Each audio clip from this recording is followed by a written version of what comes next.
pessoal! Espero que vocês estejam bastante animados para a gente estudar a nossa semana 2 do plano de estudo tutorado de vocês do primeiro ano do ensino médio. Volto a afirmar, está escrito ali na tela regular diurno, mas é o mesmo conteúdo das turmas do regular noturno, beleza? Então não se preocupem. Vamos lá para a parte de geografia então.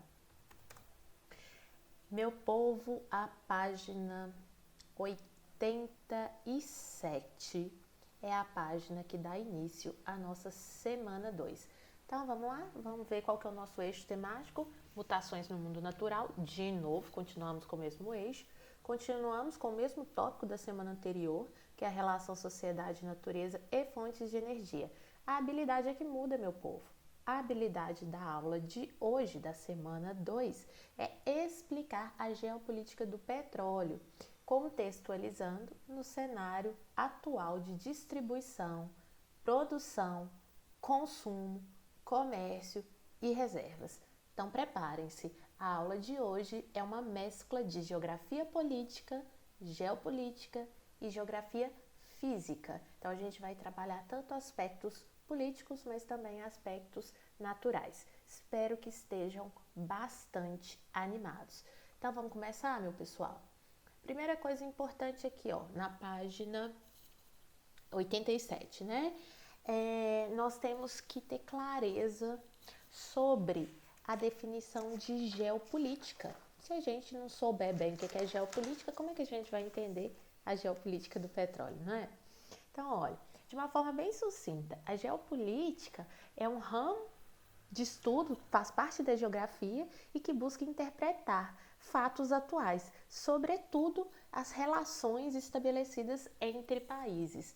Então, meu pessoal, vamos anotar isso aí, que é importantíssimo saber o que é geopolítica.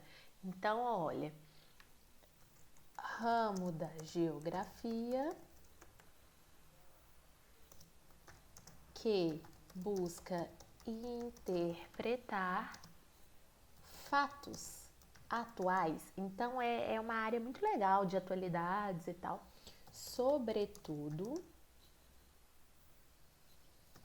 as relações entre países.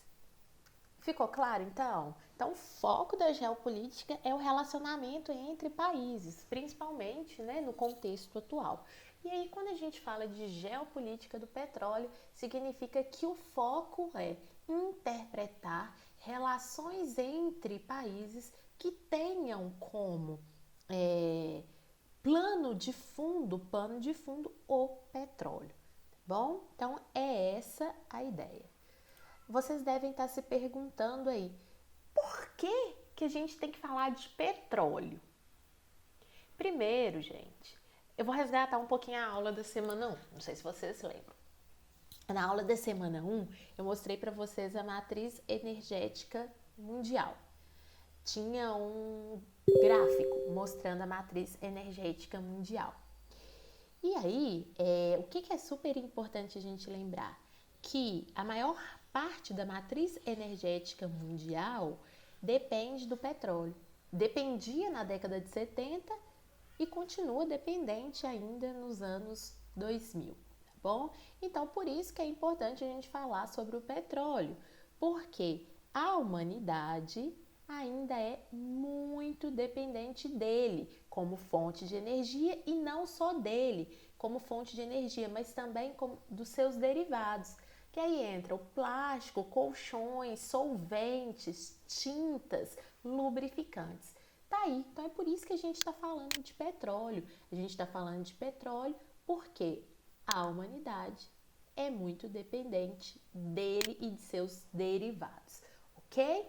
Então, tópico da aula respondido. Então, vamos lá.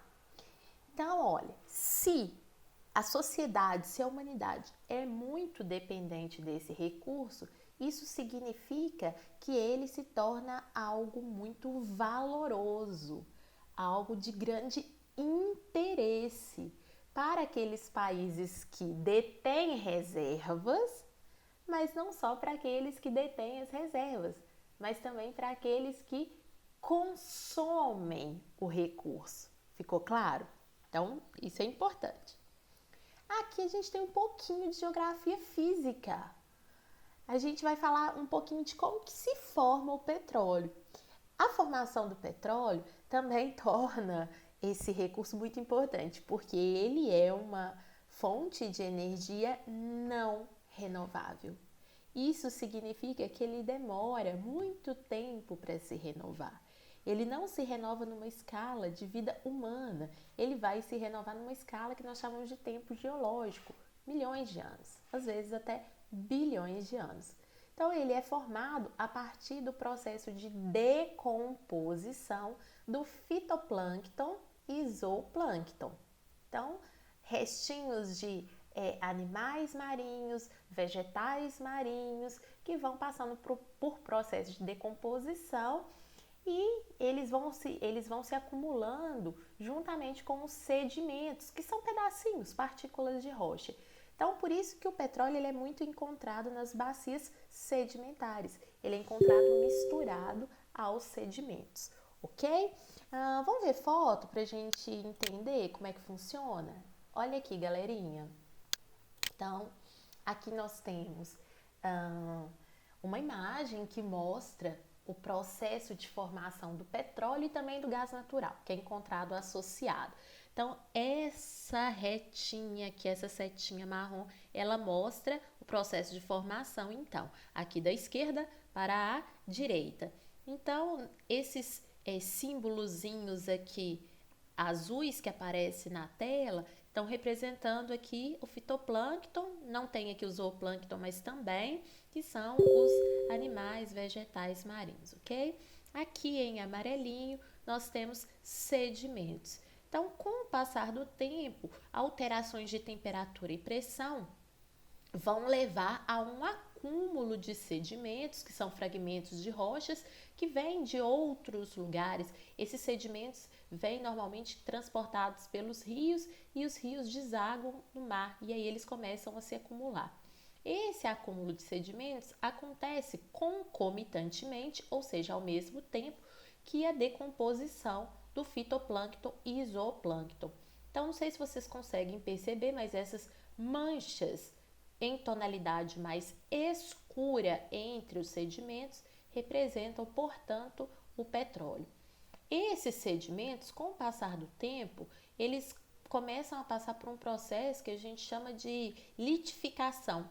Eles vão se solidificando, eles vão se cimentando. É assim que se formam as rochas sedimentares nas bacias sedimentares.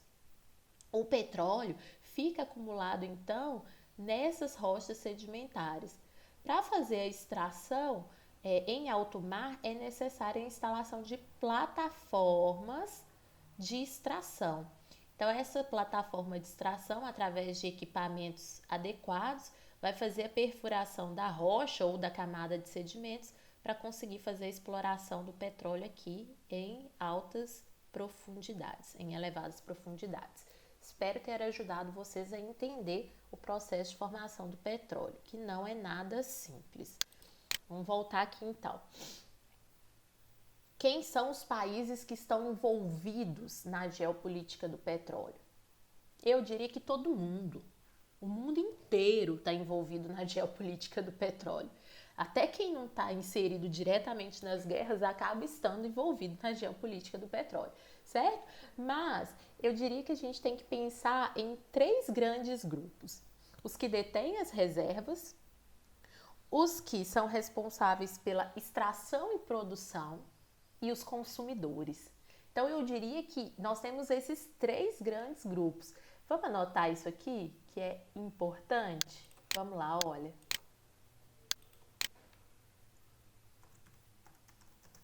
Grupo 1, países detentores de reservas. Grupo 2, países que extraem e produzem o petróleo. A gente está falando de petróleo, não se esqueça. E o grupo 3, países consumidores. Ah, atenção! primeiro ano e quem estiver assistindo, né? Um país que é detentor de reserva também pode ser extrator e produtor e também pode ser consumidor, mas não necessariamente aqueles que detêm as reservas são grandes extratores, produtores, porque existem casos em que o país que detém as reservas, ele permite que empresas estrangeiras façam a extração da mesma, mas nem todos os casos são assim, tá bom? Existem casos em que o país, ele nacionaliza a extração. Significa que só uma empresa nacional estatal pode fazer essa extração. É o caso da Venezuela. Eu posso falar um pouquinho melhor sobre ela depois, né? Então, eu espero que vocês tenham entendido esse trechinho aqui, resume um pouco esse texto todo aqui.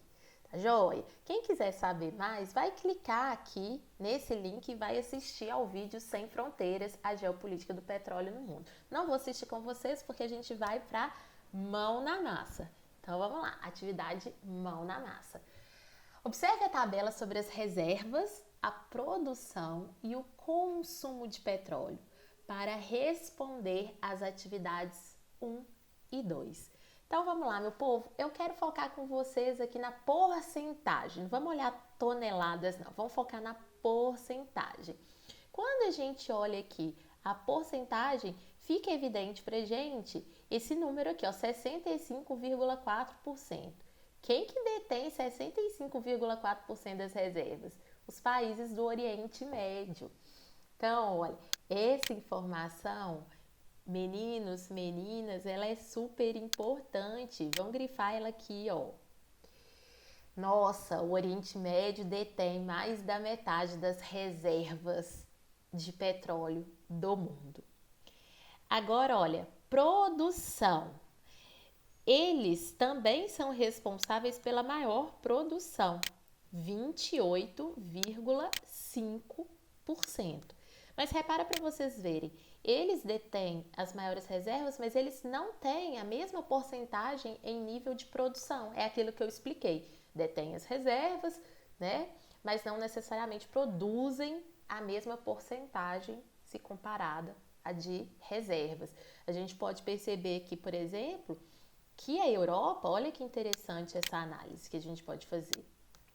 A Europa, ela detém 22% da produção relacionada ao petróleo, mas apenas 9,3% das reservas.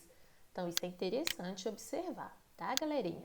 Vamos ver agora o consumo, foco no consumo. Olha só, o maior consumidor, a região com maior consumo de petróleo é a América do Norte. Isso por causa dos Estados Unidos. Gente, os Estados Unidos é o país que mais consome petróleo no mundo, tá? Em segundo lugar, aqui nós temos a região da Ásia e do Pacífico, beleza? Quero mostrar uma imagem aqui para vocês, na verdade um gráfico. Olha aqui. Esse gráfico, ele mostra que não só, ele mostra país. O outro, que a gente está vendo aqui no exercício, esse aqui, essa tabela, mostra região, tá vendo? Aqui, então, vou voltar no gráfico para vocês verem, olha. Então, nós temos aqui, olha, maior consumidor de petróleo do mundo, Estados Unidos. Repara para vocês verem, olha, esses dados são também mais atualizados. São dados de 2018.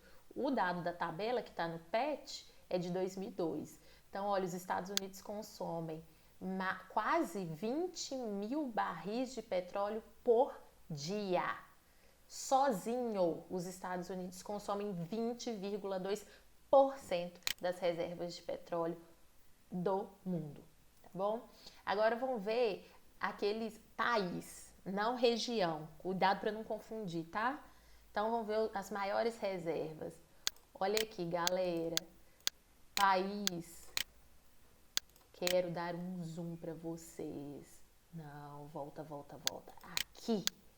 Olha qual país. Ai, peraí. Agora sim. Olha qual país detém as maiores reservas de petróleo. Venezuela. E vocês sabem que a Venezuela tem uma relação conflituosa com os Estados Unidos. Vocês sabem disso, devem acompanhar jornal. Isso tem a ver com a geopolítica do petróleo. Há um interesse estadunidense, é claro, nas reservas de petróleo da Venezuela. Isso porque, desde que Hugo Chávez assumiu, Hugo Chávez foi presidente da Venezuela antes do Nicolás Maduro, que é o atual presidente. Quando Hugo Chávez assumiu a presidência na Venezuela, ele estatizou a extração de petróleo no país. Significa que empresas estrangeiras não poderiam mais extrair petróleo na Venezuela, somente a PDVSA, que é uma estatal venezuelana. Isso insatisfez empresas do ramo do petróleo dos Estados Unidos, né? Então, a geopolítica do petróleo envolve aí o conflito por causa dessa extração das reservas. Espero que vocês tenham entendido. Se não tiverem entendido, a gente pode tirar dúvidas depois, certo? Vamos voltar aqui para a atividade mão na massa, então. Quais as duas principais regiões do planeta, que concentram as maiores reservas? Elas coincidem com as maiores regiões de consumo? Então, olha, as maiores reservas aqui, em primeiro lugar, o Oriente Médio, e em segundo lugar, a América do Sul e Central. Então, vamos anotar.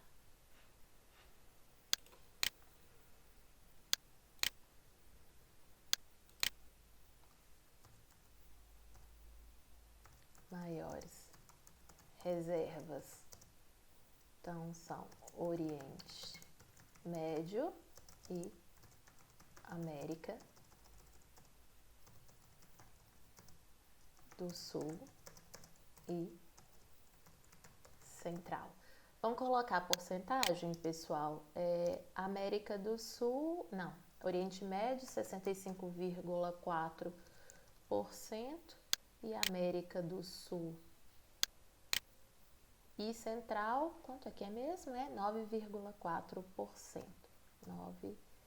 9,4%. Beleza? Elas coincidem com as áreas de maior consumo. O que a gente observa? Que não, né? O maior consumo fica a cargo da América do Norte e o segundo maior consumo da Ásia. Não, pois as regiões de maior consumo são América do Norte. Vamos colocar a quantidade aqui, 30,2% e Ásia. Vamos colocar aqui, Ásia. Quanto por cento? Vamos ver, 28,1%. 28,1%. Muito bem, respondido, tá, gente? Vamos continuar? Atividade 2. Descreva a situação do Brasil no que se refere às reservas, à produção e o consumo. Então, agora o nosso foco é o nosso país. Então, o nosso foco tá aqui, ó. Vamos ver aqui, ó. Isso, muito bem. Então, ó, em termos de reserva, nós temos 0,8% das reservas. Nós somos responsáveis por 2,1% da produção do petróleo e consumimos 2,4% do mesmo. Beleza? Então, vamos lá. Resposta. O Brasil detém 0,8% das reservas de petróleo, produz 2,1% e consome 2,4% desse recurso no montante global. Pronto, atividade 2 feita. Atividade 3. Observe a tabela sobre o uso de derivados do petróleo para a geração de energia elétrica. Ei, petróleo também dá para gerar energia elétrica. O petróleo, para gerar eletricidade, ele vai ser transformado, ele vai passar por processos químicos, físicos, em usinas chamadas de termoelétricas. O combustível, o petróleo, ele tem que ser queimado para poder gerar eletricidade, para poder gerar o calor e tal, que vai ser transformado em eletricidade. Isso é muito poluente, viu? Muito poluente. Então, vamos lá, olha. Olha quem tá aqui de novo, galera. Quem utiliza muito petróleo para gerar eletricidade? Estados Unidos. E em segundo lugar, Japão, que está lá naquela região da Ásia, do Pacífico. Beleza? Nós temos também aqui em terceiro lugar o México, né, que pertence à América do Norte, né, no caso. Então, vamos lá. Aqui não tem que responder nada não, tá? Aqui é só observar a tabela. Vamos para a letra A. Quais os 3 países que mais consomem petróleo para a geração de energia elétrica? Então, nós já vimos lá que é os Estados Unidos, o Japão e o México. Quais são os problemas gerados por essa atividade? Então, as termoelétricas que produzem a eletricidade a partir do carvão são altamente poluidoras, né? Geram resíduo, principalmente resíduos gasosos, durante o processo de queima do combustível. Então, vamos lá, vamos responder? Então, ó, Estados Unidos, Japão e México. As termoelétricas são altamente poluidoras. Geram resíduos gasosos no processo de queima do combustível. Beleza? Corrigido. O Brasil não aparece na tabela. Qual que é o motivo? Eu não sei se vocês lembram da aula da semana 1. Na aula da semana 1 a gente percebeu que a matriz elétrica do Brasil baseia-se principalmente na geração de eletricidade a partir de água, a partir da água dos rios, em hidrelétricas. É por isso que o Brasil não aparece ali. Isso se deve ao fato de o Brasil ter como principal fonte de geração de eletricidade, as usinas hidrelétricas que usam a água dos rios. Muito bem, gente. Corrigida então, letra B. Vamos para o mapa. O mapa vai nos ajudar a responder o número 4 e 5. Título do mapa é o consumo de petróleo do mundo em 2002.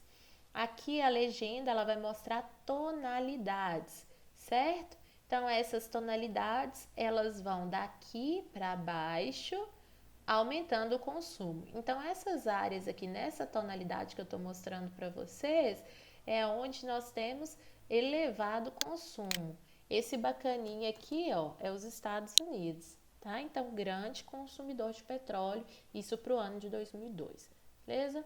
Quais são os países que mais consomem petróleo no mundo? Explique. Vamos voltar aqui, ó. Então, ó,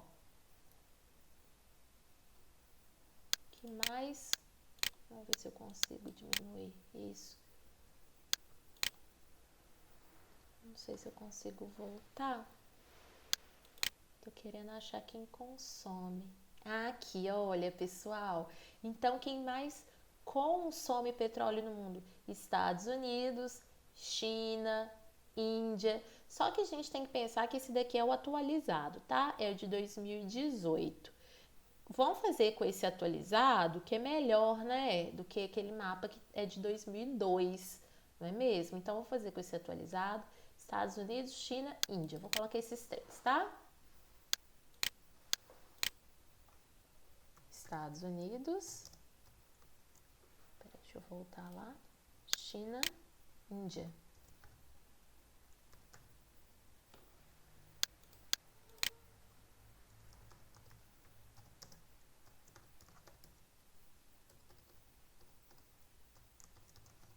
Índia.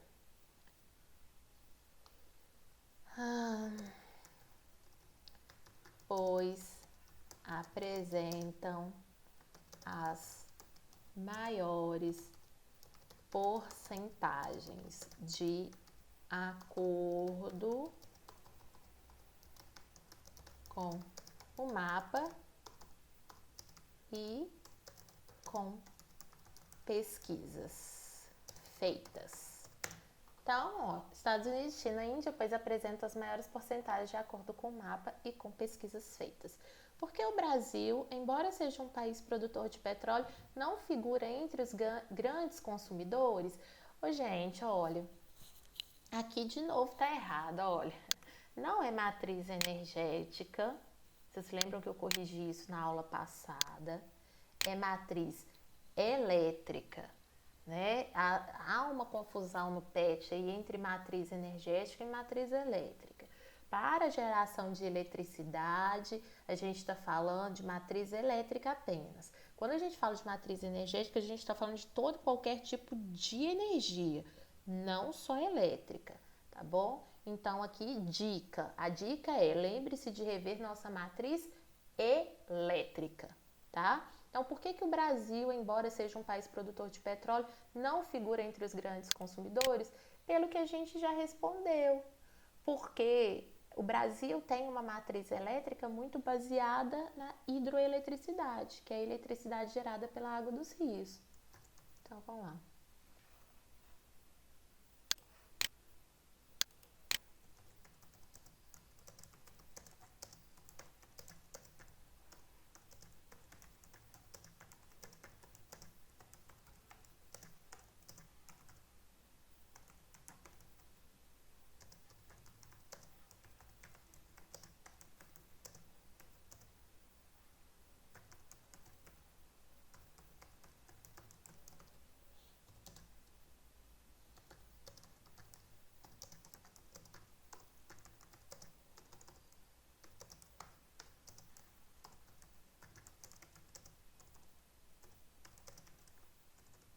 Tá, gente? Então, ó, isso deve ao fato de o Brasil ter uma matriz elétrica muito voltada para a hidroeletricidade, ou seja, faz uso da água dos rios. Queridos, queridas, espero que eu tenha ajudado vocês. A semana 3 vai funcionar com metodologia diferente. Vai ter uma aula só para explicação e uma aula só para correção. Um beijo e até lá!